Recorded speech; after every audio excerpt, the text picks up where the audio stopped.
Hey, welcome back. I'm so glad you have tuned in to this message and this sermon. This is actually a part two. So if you're just tuning into this for the very first time, you might want to check out part one. I'm wearing the same clothes. This is part two, and we're doing a study, an investigation of Romans chapter 12, verses 1 and 2. And the title of this two-part message is Free the Butterfly.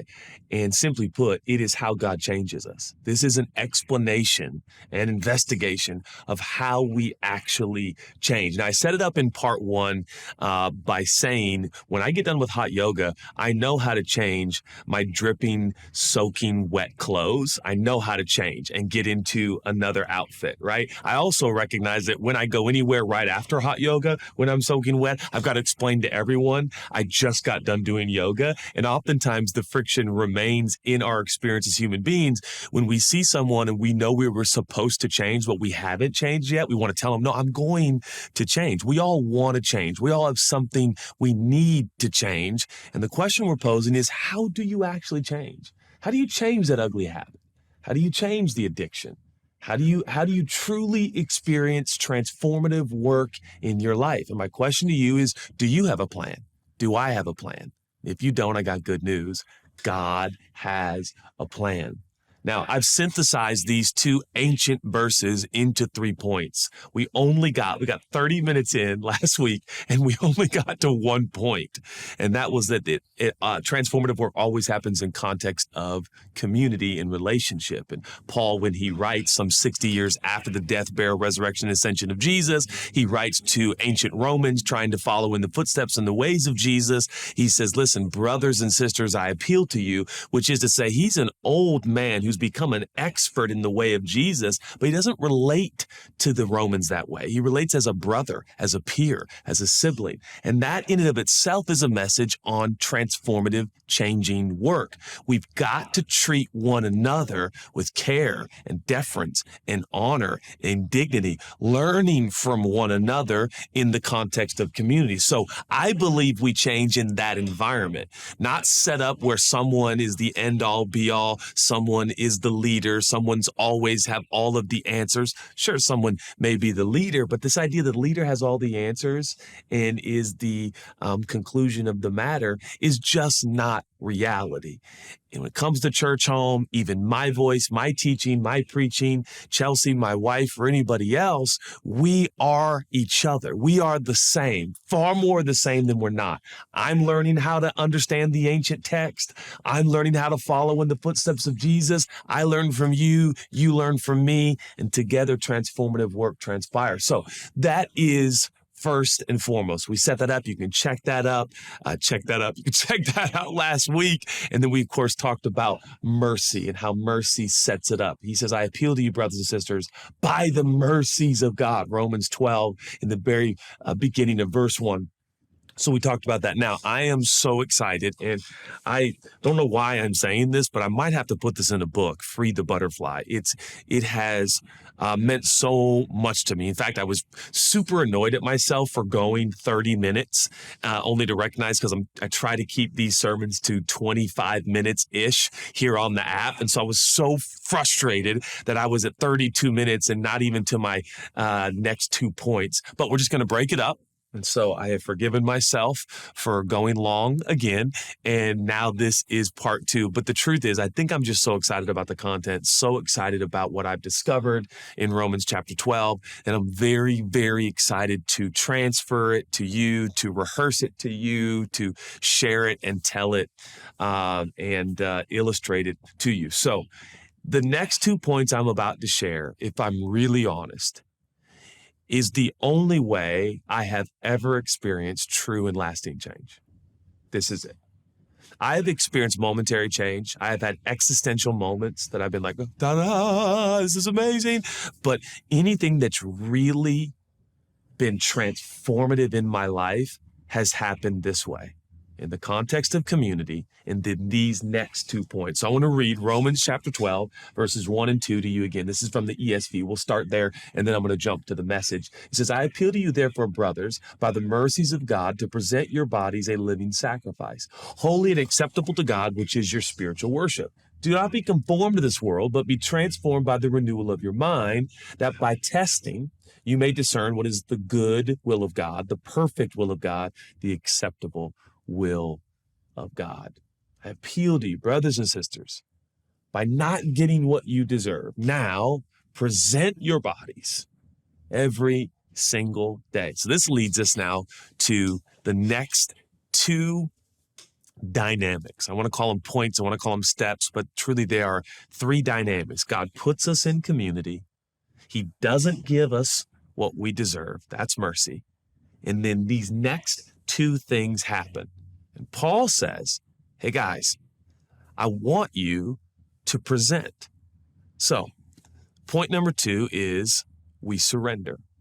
The idea of presenting is the idea of surrender. Now, let me bring you to the Message. Same Bible, same verse, just further investigation of the text and the original language. This is just another translation, many translations to uncover the incredible meaning of the original language in the ancient text. And the Message Bible says this. So here's what I want you to do, God helping you. Take your everyday, ordinary life, your sleeping, eating, going to work, walking around life, and place it before God as an offering. Embracing what God does for you is the best thing you can do for him. So take your everyday, ordinary life, sleeping, eating, going, working, walking around life, and place it before God. This is point number two. How does, by the way, transform, the word transformed in Romans 12, that's where we got this title, Free the Butterfly. It is metamorphosis. It's the word used for how a caterpillar becomes a butterfly. And I believe that there are some ugly worms in all of our lives that God wants to turn into a butterfly. I talked about it in my own life. I want to see lust turned into love. How can the caterpillar become the butterfly? How does it happen? It happens right here. Community, mercies of God. And then what do? We present our everyday life to God. What do? We surrender.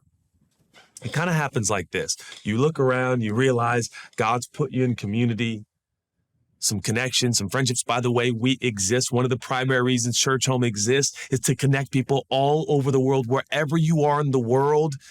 Maybe, perhaps there is somebody in even your pocket and neighborhood and cul-de-sac of the world who's already on the app that we can connect you to. It's one of our aspirations, one of our desires going forward is to connect people all over the world for real spiritual connection with people so they can grow together. God puts us in community.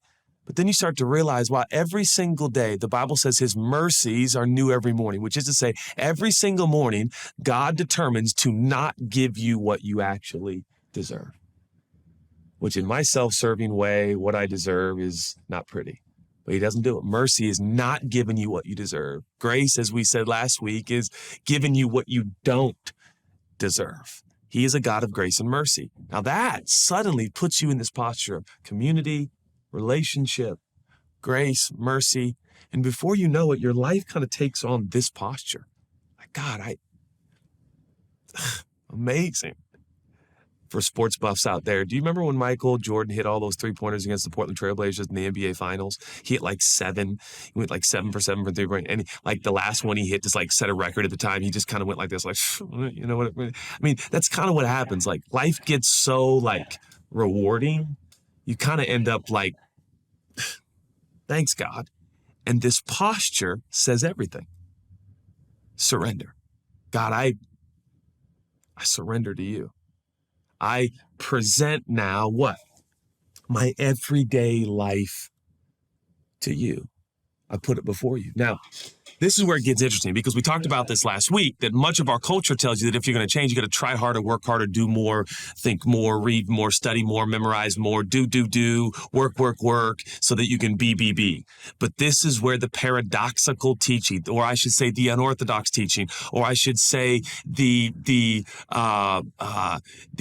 mystical, magical teaching of Jesus that is so different and so foreign and so amazing. So allow me for a moment to help explain this. Your knee-jerk reaction to change is usually human effort. I am telling you to quit the human effort. To first and foremost, we'll talk about human effort in a moment, to let go, surrender, and quit. Now, the sports metaphors in the Western world that we're obsessed with that have become basically the preeminent metaphor for the human existence, everything is enlightened by a sports metaphor. I understand that if you quit your sports team, you're probably not going to achieve your sports goals. So the metaphor, in fact, does break down, because when it comes to our spiritual life with Jesus, our spiritual life with God, our spiritual journey and maturation as human beings on this planet, we really do have to let go. We actually do have to quit. We actually have to not trust our own strength, not trust our own thinking. And we've got to present, surrender, let go, relinquish, open up. Okay, God, here's today. And this is what I mean. When I say we surrender, and I do mean we are each other. Point number one. Number two, we surrender. So together in community, we all collectively every day say, God, I give this day to you. I give this day to you. Do not underestimate what I'm saying right now. Here's what I'm saying. Guided prayer is in an effort to aid this cause. That every single day you wake up, which is a gift, every day is a gift.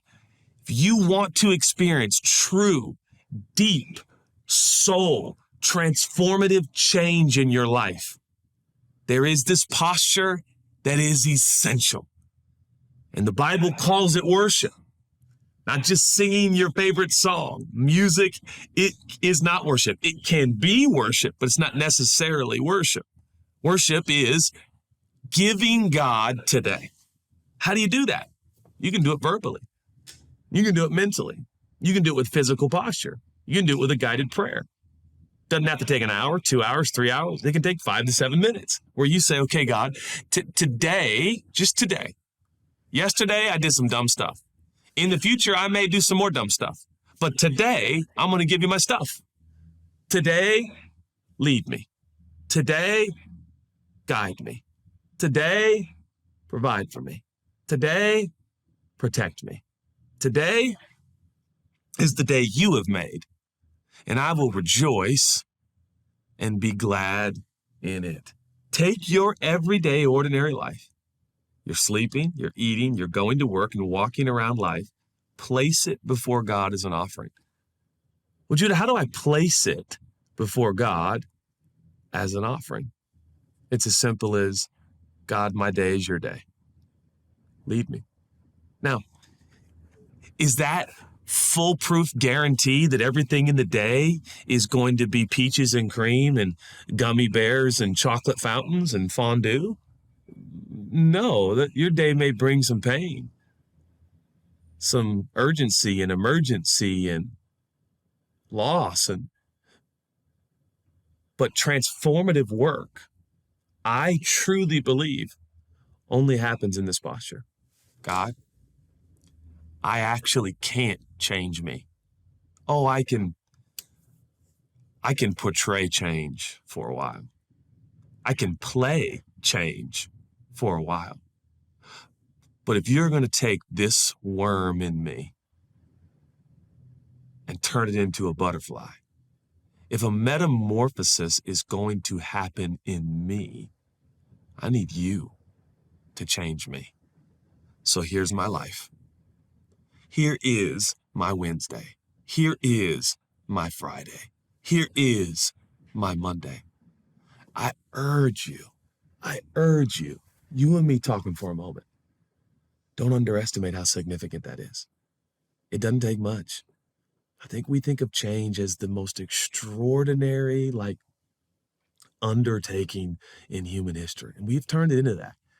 And we've made elitism out of it too. Whoever changes the most is somehow elite, and they'll sell the most books and do the most incredible TED Talks. And that's great and all. But I believe change is a gift that God wants to give to all of us. He wants to free your butterfly. He wants you to be who you truly and really are. But it starts with present. It starts with surrendering. Now, here's one of the things I want to show you that has happened in my life. I'm going to do my best to explain this. He says, embracing what God does for you is the best thing you can do for him. Just embrace it. Don't become so well adjusted to your culture that you fit into it without even thinking. Instead, fix your attention on God and you'll be changed from the inside out. Fix your attention on God, and you'll be changed from the inside out.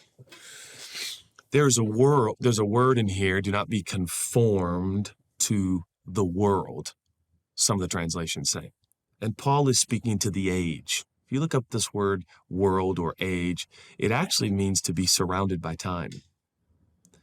And so one of the understandings here in the transformative work of God is that one of the reasons we don't change is we get so surrounded, so soaked and saturated in time that all we think about is time.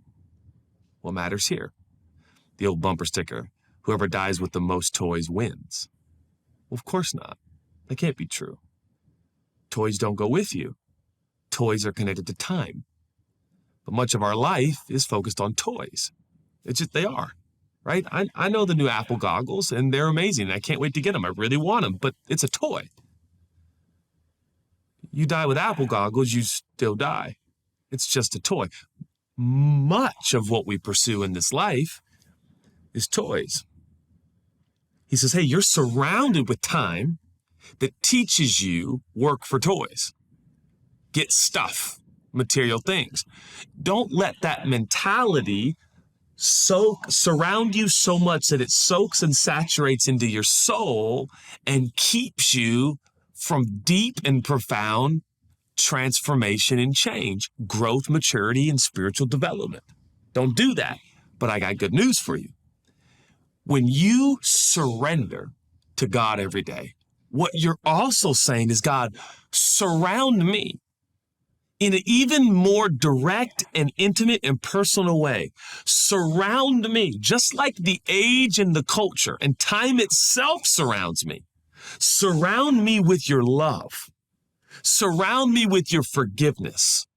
Surround me with the preeminence, the opulence, the omniscience, the omnipresence of your being. Surround me with your reality. So now I am not just soaked in linear time and space and the pursuit of toys. Now I am intrinsically connected to the eternal. Because I want to remind you, friend, you are an eternal being. You are meant to live forever. Down here in this green and blue planet called Earth, this is temporary. You and I at best are going to live 90, 100. I think the oldest person alive right now I checked, I think she's 111 or 114. Amazing lady alive right now, 111 or 114. She's the oldest person on planet Earth. So at best, you and I might get 115 years on this planet. Nothing compared to eternity. So one of the reasons we don't change is we get so well adjusted to time and toys and the pursuit of. And whoever, is known the most, has the most, is enamored and adored the most, they are winning in life. And so much of our construct is anchored and surrounded around that. God teaches something so different. I want to change you, but surrender. I'll surround you with my love and my care so that you'll be able to connect to something that is eternal, and transformative work will actually, the best thing you can do for God is embrace what he's doing for you. Don't be so well adjusted to your culture that you fit in without even thinking. You fit in without even thinking. You fit in without, one of the reasons we don't change is we just fit in without even thinking. We just fit into time and the pursuit of toys without even thinking. We don't even think. And we're just like busy bees, right? We're just like the working ants, and we're just like busy in the hive, busy in the anthill, and we're just doing our thing. It's like go to work and get a paycheck and the weekend and hang and go on vacation and go to Disneyland and go, or whatever it is. And we just kind of do our thing, and we're not even thinking, what am I here for? Who am I? What is this life about? Am I growing? Do I have bitterness? Do I have envy? Do I have jealousy? Do I have lust? Am I just pursuing the temporary? Am I just living for the weekend? Have I become a cliche? Am I just going through the motions? Wait, what's going on? I'm fitting in. I'm not even thinking about it. This isn't just about toys. It's not just about the boat that I want. It's about more square footage. It's not just about, wait a minute, God, what is this all about? And he says, listen, I want to transform you. He says, instead, fix your attention on God. Community helps this. We talk to each other about God.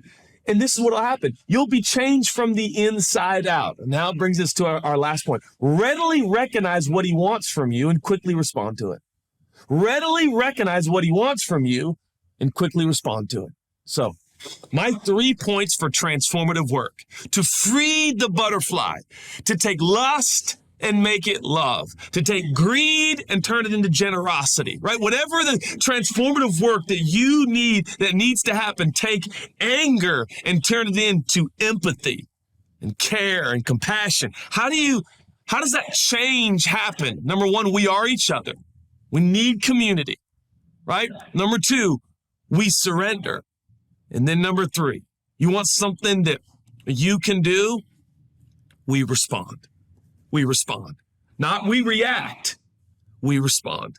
And I want to remind you that the entire walk of faith is a response to what God initiates. You are not the initiator. I am not the initiator. This is one of the great misnomers in high achieving culture. We have an incredibly steep achievement culture in the world today. It is so prevalent. Highly motivated, high achieving people, they become the initiator. They become the end all, the author and the finisher of their entire life. And it's all about, and I'm not here to debate the human will is capable of so many astronomical and extraordinary things. And the Bible app keeps going off my phone and I keep having to put in my passcode. But the point is that I believe in the power of responding to what God has already done. As you begin to think on God and he surrounds you with his love and his mercy every day, here's my desire every day, is to respond. Readily recognize what he wants from you and quickly respond to it. Readily recognize what he wants from you and quickly to respond to it. Now, okay, we're at 22 minutes. I'm coming to a close. I want to give you the best definition of religion and how relationship with God is completely different than religion with God. Religion is tradition. Religion is based on the personal conduct and behavior of the worshiper. Relationship is based on the behavior and conduct of God. And that he, by gift, offers relationship. Religion says by performance, you gain access to the elite club of God. I am not a proponent of religion. In fact, I want to go on record and say I don't believe in religion. I believe religion has wreaked havoc to the countries, continents, and its precious people within their limits and walls and borders. Religion is destroying human beings. Religion is destroying families. It's destroying countries. It's destroying people groups. It's destroying, in some cases, people groups within one country. I don't believe in religion. Religion is man-made. It's a concoction of the human will. Relationship with God, it's a gift given to us from God through the person of Jesus. And this is what I believe. I believe that our job is response, but here's the difference. Religion says, here's all the things you got to do. And if you're watching this right now, you and I might be connecting on this. Did you grow up in church? You grew up around religion? You ever get that sensation when you're at church or around the respective religion you practice with, that you're like, I could never be like that holy person. I could never be like the Pope. I could never be like the Dalai Lama. I could never be like Mother Teresa. I could never be, right? Because they just seem so elite. They seem like they practice all of the behaviors that you and I are supposed to practice, but we probably never will. That's religion. And instead of responding to what God asks, we list out all the things we are required. So responding is replaced by requirements. I would today like to introduce you how to free the butterfly. Is replace requirements with responding. But here's the problem. Requirements are usually big and grand and opulent. Here's what I mean. Don't wear a hat in church. Don't chew gum. Don't cuss. Never smoke weed. Never drink alcohol. These are the things that will make you holy. No, they're not. It's not even in the Bible. No, they're not. What are those? The constructs of religion to tell you how to look elite and holy. No, instead of imposing requirements for behavioral modification so that we all act a certain way that appeals to our ego, what if we yielded, surrendered in community, and then just responded to what God is asking us to do today? Here's the problem with responsible requirements. Requirement is grand and public and big. The old religious leaders in Jesus' day who he fought with, the only people he fought, they would pray out in public, these big long prayers. They'd have these glowing garments and they would just be out there and they wanted everyone to see, and Jesus would speak about this. It's funny, a private 5-minute prayer might be more effective than your public hour prayer.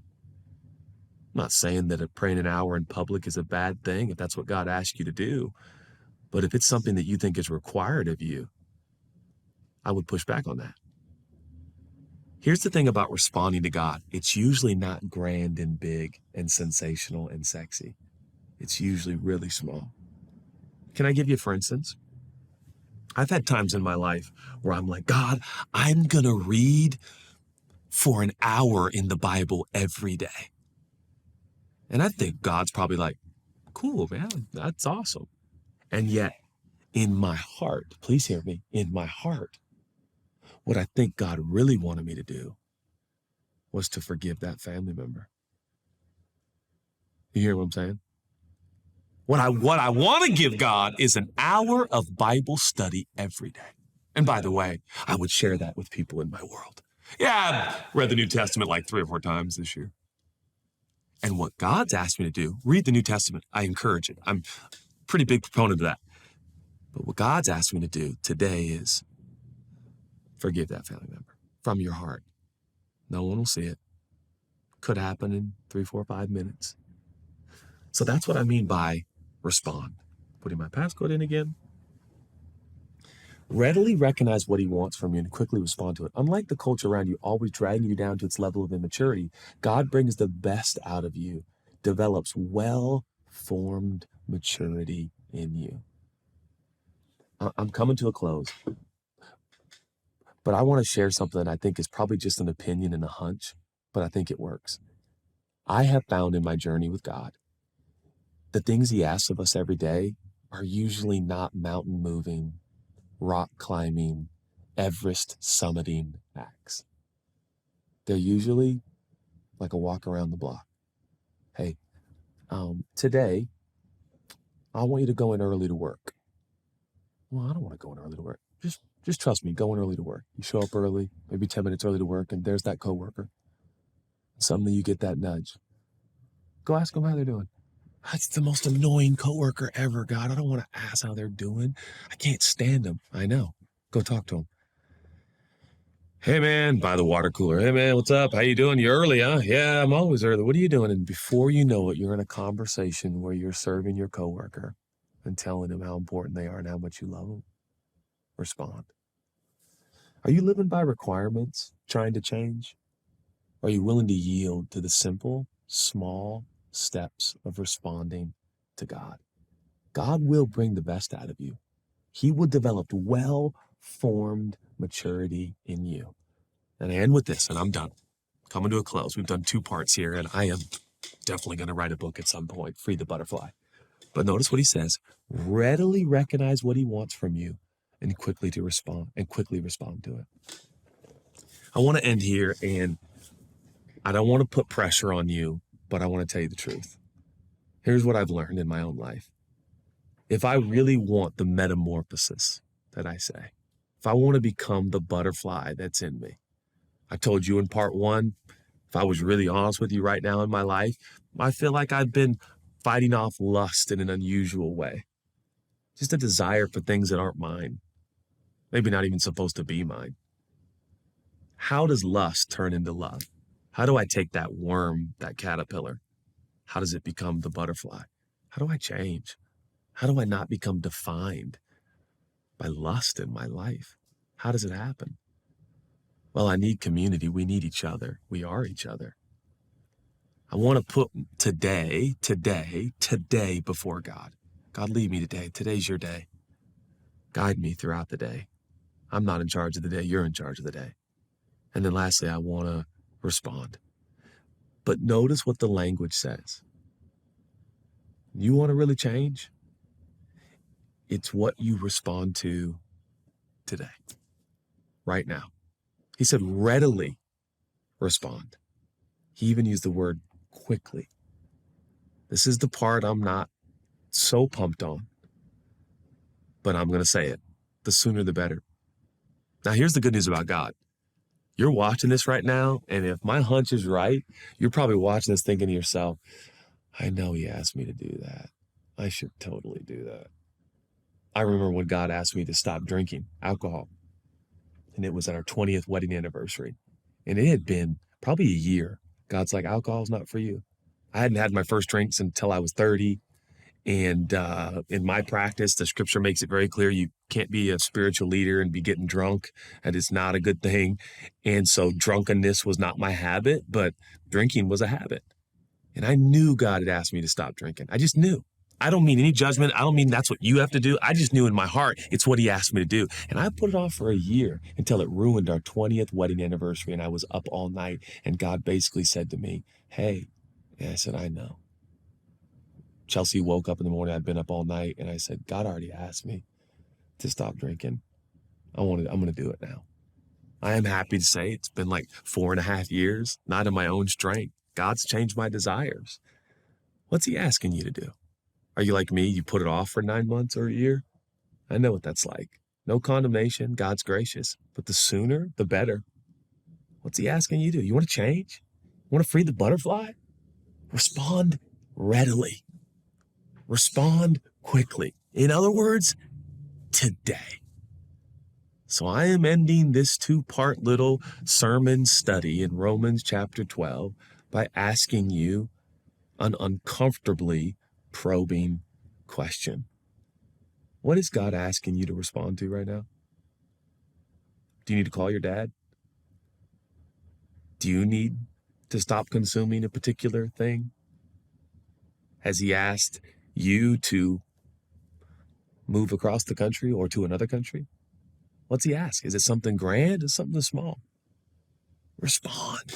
By the way, he'll always give you the energy and the strength for what he asks you to do. He'll do it. And by the way, if you're wondering right now, I don't know, I just can't tell if it's God.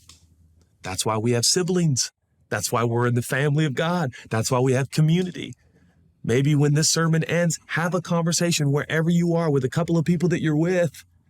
And let's discuss, do you guys think maybe God is speaking this to me? Whatever God speaks, it comes with righteousness, peace, and joy. He never leads with anxiety. He never leads with fear, right? He leads with righteousness, peace, and joy. And you'll know what he's asking you to do. Quickly respond. And I am telling you, you're going to free the butterfly in your life. I'm telling you, you're going to change like you've never changed. And the change that's going to happen to you is going to last. And by that, we'll know. People will know. God's real, and he's working in all of us. Thank you for engaging with me these last couple of weeks. Let me pray for you. God, I thank you for the message of change. I thank you that you can work a metamorphosis for the caterpillar and the butterfly, but more importantly, you want to do it for us. You're human beings. Thank you for that. Thank you for making it possible. Thank you for brothers and sisters and siblings and friends and community. Thank you for the power of surrender. Thank you that you give us the energy and the strength to respond. We want to change in the truest, most lasting, and deep ways. Thank you, God. Lord, for anyone who needs to accept the forgiveness that you offer for every error, wrong, selfish, self-serving act, only you offer that. Let them accept that forgiveness right now, wherever they are in the world. Thank you for what you're doing in our lives. Help us now, even in conversation, to even talk out more of these spiritual realities that we speak of. We thank you for this. Amen. Hey, thanks for watching, guys. This has been so enjoyable, and I'm sure we'll spend some more time in these passages in the near future. We're going to go on in Romans chapter 12. We're going to start looking at verses 3, 4, and 5 next week, so you can tune in for more of that. Love you.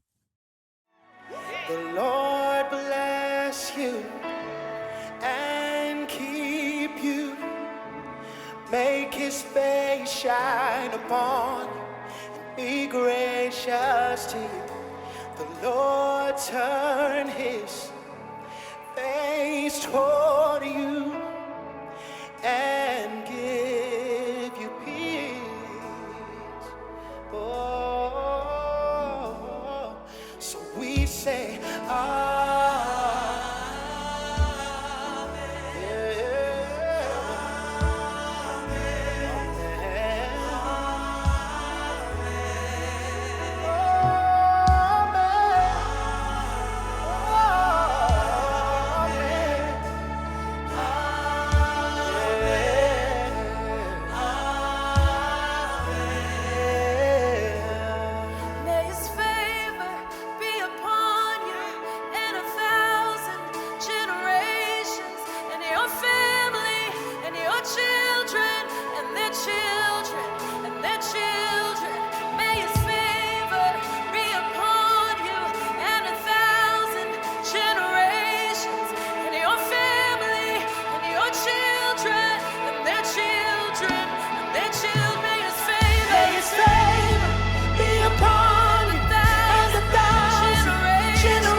gracious to you.